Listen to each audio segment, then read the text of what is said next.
कक्षा 8वीं के विद्यार्थियों, संस्कृत अध्यापक का नमस्कार। मैं पुनः उपस्थित हूँ आपके समक्ष तकनीकी शिक्षा के माध्यम से और आज हम द्वितीय पाठ का अध्ययन करेंगे। द्वितीय पाठः कर्म फल प्रधानम, अर्थात कर्म का फल ही प्रधान होता है। देखते हैं। पाटलिपुत्रे एकाः नृपाः आसीत्। पाटलिपुत्र नगर में एक राजा राज्य करता था। सा कला प्रेमी आसीत, वह कला प्रेमी था अर्थात आर्ट का बहुत प्रेमी था। एकदा सा राज्ये घोषणां कृतवान् यत् यः कोऽपि चित्रकारः अद्वितीयं चित्रं लेखिष्यति तस्मै अहम् अर्धराज्यं दास्यामि इति। एक बार उसने अपने राज्य में घोषणा की कि कोई भी चित्रकार बहुत अद्वितीय चित्र यदि बनाएगा तो मैं उसको उपहार में इनाम में अपना आधा राज्य दूंगा। किंतु यदि चित्रम अद्वितीयं न भविष्यति तर्हि तस्मै मृत्युदंडम दास्यामि। और यदि उसका चित्र अच्छा नहीं बना, मुझे अच्छा नहीं लगा, तो मैं उसके मृत्युदंड दे दूंगा उसको। अगला देखिए।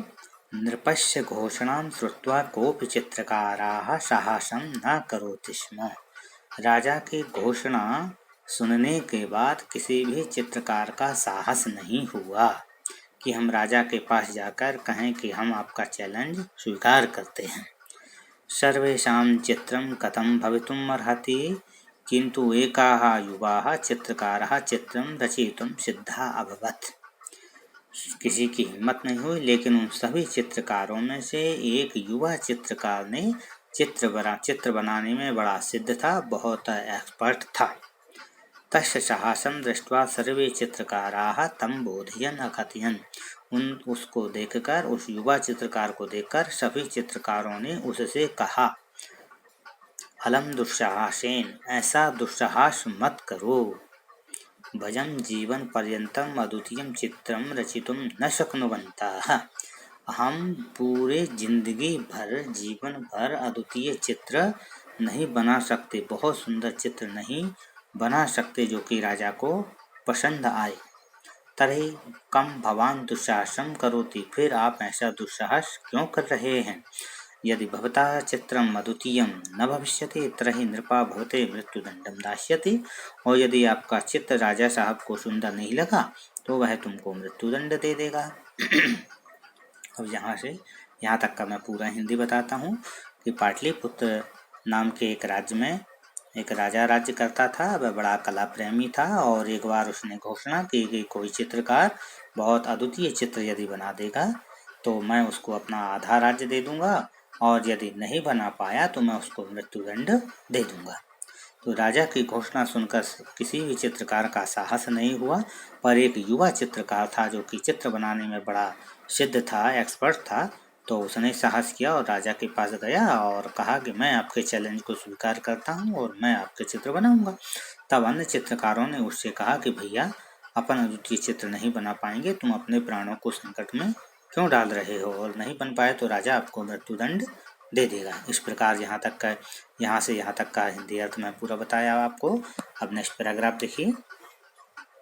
किंतु दृढ़ प्रतिज्ञा युवका तेषां वचनं तिरस्कृत्य राजभवनं गत्वा नृपं निवेदयत् अकथयञ्च। लेकिन दृढ़ निश्चय करके वह युवक उन कला प्रेमियों की बात को, जो अन्य चित्रकार थे उनकी बातों को अनादर करके और राजभवन में जाकर के राजा से कहा, हे राजन, हे राजा साहब, अहम अद्वितीयं चित्रं रचितुं शक्नोमि। मैं अद्वितीय चित्र बनाना चाहता हूँ, किंतु मम एकम निवेदनम अस्ति, पर मेरा एक निवेदन है। यत् मध्यम एकम पृथक भवनम आवश्यकम कोपि तत्र न गच्छेत्। मेरी एक शर्त है कि मुझे एक भवन चाहिए और भवन में किसी का भी प्रवेश न हो, कोई ना आ जाए। वातायने, और खिड़की से ही द्वारपाल, वातायन होता अर्थात खिड़की, विंडो। वातायने द्वारपालः पृथिवीं भोजनम स्थापित, खिड़की पर ही जो द्वारपाल है वह मुझे भोजन दे के चला जाए करे। षड्मासान्ते मम चित्रम पूर्णम भविष्यति, और 6 महीने के अंदर में मेरा चित्र बनकर तैयार हो जाएगा। नृपः तस्य निवेदनम अंगीकृतवान्, राजा ने उसकी यह बात को स्वीकार कर दिया। तस्मै एकं विशालं भवनं दत्तवान्, और उसको एक बहुत विशाल भवन दिया।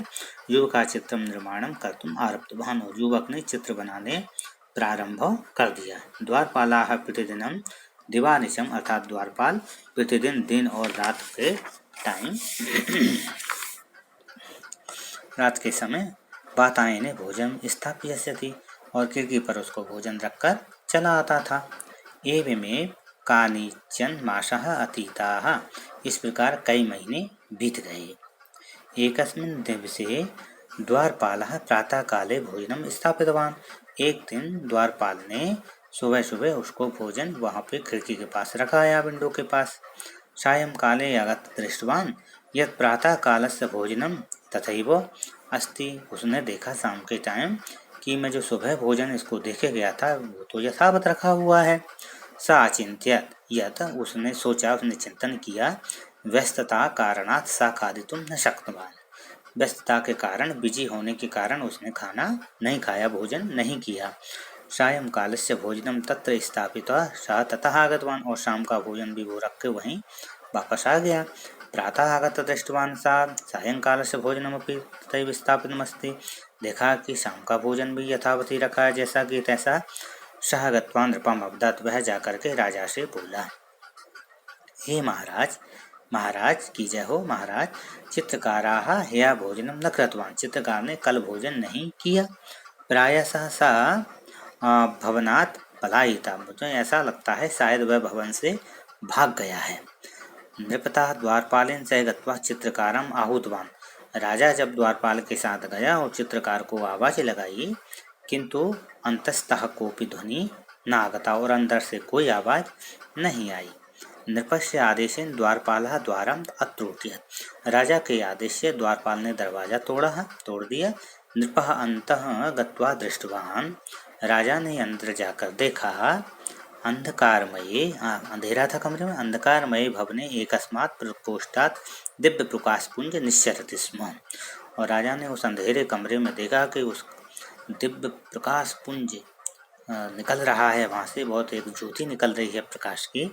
भित्तौ अद्वितीयं चित्रं दृष्ट्वा विस्मिता संजाता, और दीवार पर एक अद्भुत अद्वितीय चित्र को देखकर राजा विस्मय में पड़ गया, आश्चर्य में पड़ गया।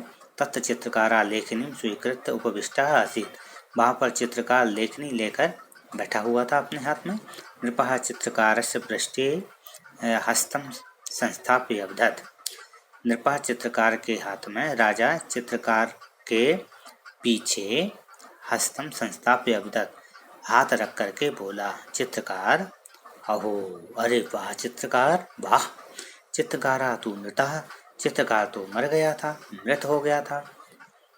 तस्य प्राणः एव चित्रे समाविष्टा, और उसके प्राण उस चित्र में प्रवेश कर गए थे, समाविष्ट हो गए थे। नृपः चिंत्यत, राजा ने सोचा, जीवने किमपि अद्वितीयं प्राप्तुं सर्वस्वम् अर्पणीयं भवति, जीवने किमपि, जीवन में कुछ भी अद्वितीय नहीं है, प्राप्तुं सर्वस्वम् अर्पणीयं भवति, जो कि सब कुछ अर्पण करके चला गया इस जीवन में, मेरे आदेश का पालन किया, अर्थात मेरी शर्त का पालन करते हुए सर्वस्व अर्पण करके वो चला गया। अतः उच्यते, इसलिए कहा गया है, यज्ञ दान तपः कर्मो न त्याज्यं कार्यमेव तत्, यज्ञो दानं तपश्चैव पावनानि मनीषिणाम्।